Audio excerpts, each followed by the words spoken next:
For his legendary efforts to save Rome after the tragedy of the Gallic sack in 390, Marcus Furius Camillus was hailed as the second founder of Rome and placed on par with the mythical King Romulus as a paragon of Roman virtues, worthy of emulation by subsequent generations. After he set this precedent, the mantle of the new founder would be awarded to peerless Roman heroes such as Caius Marius, but the most famous recipient of the title, and the man who did the most to make the image of a new founder central to his legacy, was Augustus, the first emperor.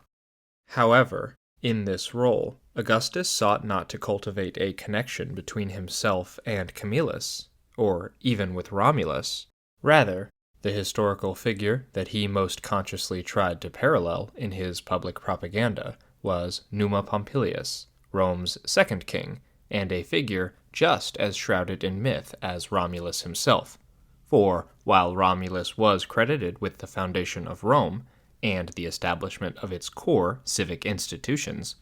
Numa was traditionally held to be the man behind the Roman religious rituals and cults that were seen as earning the favor of the gods and bringing success to the city on the Tiber.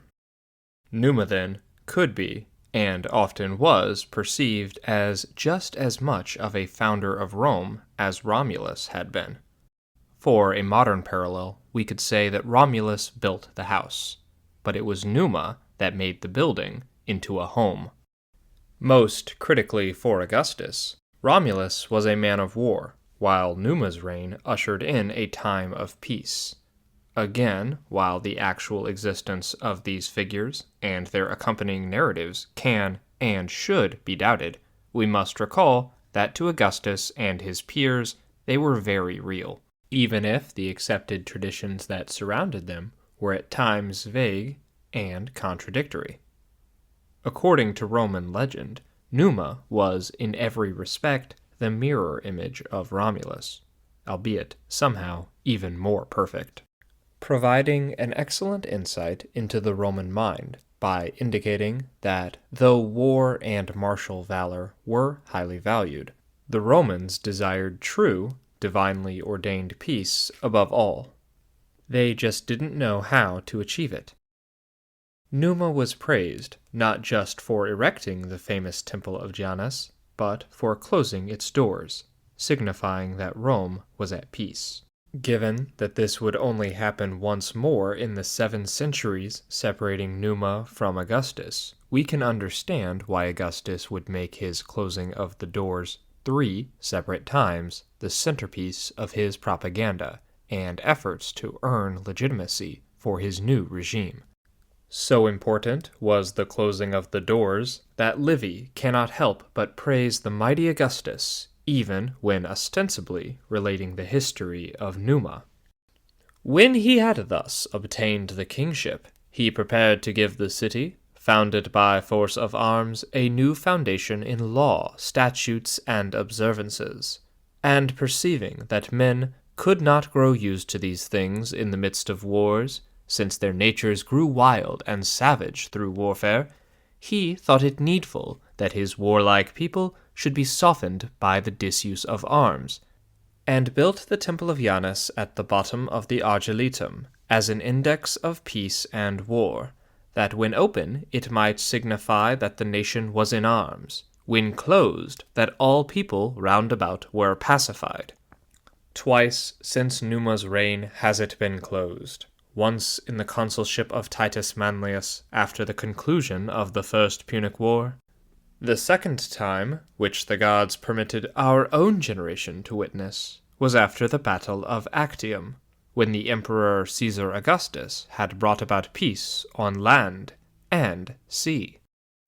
As a ruler who spoke to Rome's highest ideals and worked to pacify the warlike nature of its people through religion, Numa was a natural choice for Augustus as he sought to legitimize his position, for he would cast himself not just as the bringer of peace, but as someone who enjoyed a special connection with the divine, and could reconstitute Rome's relationship with its gods. a relationship that he argued had been critically neglected during the generations of Republican collapse, leading to strife and disorder.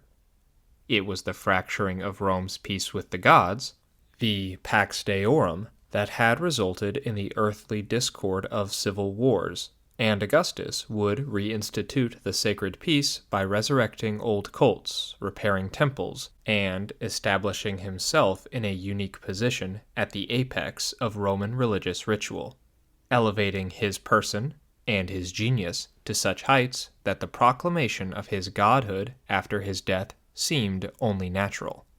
Augustus thus balanced two forces which we moderns can perceive as contradictory: an appeal to religious tradition and a simultaneous introduction of new religious rites centered on his person. To us, it appears that the Princeps is attempting to have it both ways, but to understand why Romans perceived no tension here, we must look to the example of Numa and the conditions surrounding the original introduction of Roman religious practices. While it is easy to see how Augustus's religious reforms and his campaign to recultivate and reapply Roman tradition were instruments of his broader political project and granted legitimacy to the steady accumulation of power under his aegis, but in looking at Augustus's reinvention of Roman civic religion, we must remember that religious innovation was not synonymous with cynicism, for in developing new religious practices for Rome, Augustus was following in the footsteps of the legendary Numa, a man who even the Romans acknowledged as perpetuating a pious fraud to institute new religious observances in Rome. But, crucially, despite the fraud being acknowledged by our sources, the Romans still adhered to these cults, and would even venerate the man who had pulled the wool over their eyes. Fearing lest relief from anxiety on the score of foreign perils might lead men who had hitherto been held back by fear of their enemies and by military discipline into extravagance and idleness, he thought the very first thing to do, as being the most efficacious with a populace which was ignorant, and in those early days uncivilized, was to imbue them with fear of heaven, as he could not instill this into their hearts without inventing some marvelous story. He pretended to have nocturnal meetings with the goddess Egeria, and that hers was the advice which guided him in the establishment of rites most approved by the gods, and in the appointment of special priests for the service of each. Even the devout Plutarch agreed that it was no sin for leaders to invent false commands from the gods, so long as this was done with social good in mind. There is no absurdity in the other account which is given of Lycurgus and Numa and their like, namely, that since they were managing headstrong and captious multitudes, and introducing great innovations in modes of government, they pretended to get a sanction from the god, which sanction was the salvation of the very ones against whom it was contrived. The fact that the Romans would take no issue with religious deception like this helps to highlight the extremely different context in which religion operated in the Roman world. This becomes all the more glaring when we understand that we are dealing with historical traditions that have been subject to revision and reinvention, to constantly portray Rome and its past in the most positive light. Had Numa's fraud been truly objectionable, it would have been excised from the tradition, or given a more comprehensive editorial gloss, just as many military defeats seem to have been. If you're enjoying this video, please do us a favor by liking, commenting, and subscribing. We're a small channel, and this is the only way to get the almighty YouTube algorithm to notice us. Furthermore, you can help Tribunate become more sustainable by becoming a member for as little as 99 cents a month. Thank you for all of your support. The story of Numa's invented trysts with Egeria remained because to the Romans, if this religious deception was in service to a greater good and ended up being proven successful by securing the blessings needed to win wars and enjoy material prosperity, then that indicated divine approval of the action, and that the resulting rituals were thus retroactively sanctioned by Rome's patron deities. In contrast, the modern view of religion is much less pragmatic. To us, the origins of religious revelation must be plausibly traced to real divine intervention to be considered valid. For a scammy televangelist becoming absurdly wealthy by touting his personal relationship to Jesus makes us more suspicious, not less. Ironically, this more skeptical modern view can be traced back to early Christian critiques of Roman civic theology, as I will explain later. For the pagan sources like the Historia Augusta, Numa's innovations were seen as effective and were thus justified after the fact. Numa, the next in order, who by means of religious observances safeguarded a state which resounded with wars and was swollen with triumphs, from then on, therefore, our commonwealth prospered. However, despite our skepticism of modern religious hucksters being warranted, it does not mean that we ought to necessarily assume that Romans operated within the same framework. For, under the Roman openness to religious innovation, even if a cynical motive could be adduced, there was still valid reason to follow the proclamations if divine favor seems to have been granted. This is, after all, how many new rituals began, and why temples were inaugurated. Romans had sworn solemn oaths to honor the god if they achieved victory on the battlefield, or received similar blessings. If these conditions were met, then it was assumed that the god had accepted the arrangement, just as a patron would accept the pleas of a client. New rituals and practices would then unfold, and, depending on the context of the oath, could be observed for centuries by a specific clan or even the entire Roman community. Understanding this helps to ease the natural conflict that we perceive when we read of Augustus's remarkable innovations within the religious sphere, while he simultaneously painted himself as the upholder of tradition. The contradiction we see with our modern eyes simply did not exist to the Roman.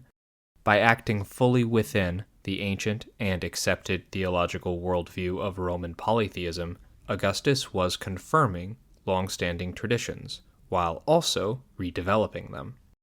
His success and ability to usher in the era of peace that he promised was seen as evidence that the gods must be blessing him. Even as he inched ever closer to divine honors for himself, a Roman would have expected such hubris to be punished, if indeed it was hubris. But such a reckoning never arrived for the princeps himself, even as members of his house died young. His piety and standing with the gods seemed confirmed. In fact, he would live for so long, and enjoy such unparalleled dominance of the Roman state, that even if his close connection with the gods was purely a political invention early in his career, the man probably began to believe it himself.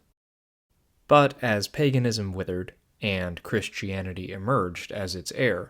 religious thinking regarding Numa and his pious fraud shifted to become more in line with how we moderns view religious deception. Numa was attacked by writers such as Tertullian and Augustine for intentionally leading people astray and for deceiving the masses. For even Varro, a very learned heathen, all but admits that these stories are false, though he does not boldly and confidently say so. But he maintains it is useful for states that brave men believe, though falsely, that they are descended from the gods, for that thus the human spirit, cherishing the belief of its divine descent, will both more boldly venture into great enterprises, and will carry them out more energetically, and will therefore, by its very confidence, secure more abundant success. You see how wide a field is opened to falsehood by this opinion of Varro's, which I have expressed as well as I could in my own words, and how comprehensible it is that, Many of the religious and sacred legends should be feigned in a community in which it was judged profitable for the citizens that lies should be told, even about the gods themselves. The conflict between the Christian and pagan views was centered around whether or not the typical person could understand religious doctrine, and indeed whether they even had a right to know of religious mysteries, or if these should be reserved for the enlightened alone. Ultimately, the Christian perspective won out, and no matter your personal religious feelings or inclinations, I imagine you share the opinion of Augustine that religious deception is never warranted, even if it is in service of a greater good. It's a remarkable illustration of just how dramatically Roman ideas shifted in the 1100 years between Numa and Augustine. Between the embryonic Rome, that was little more than just a collection of huts, and the Rome of a grand Mediterranean empire, teetering on the verge of collapse. Augustine was just as much of a Roman as Numa, but the two men occupied such radically different worlds that we begin here to understand the dangers implicit in talking about Rome as a monolith, or as a static society that somehow was immune from the dialectical changes that shape all nations, peoples, and cultures. There were just as many Romes as there were Romans. Remember this the next time someone tells you to do as the Romans do.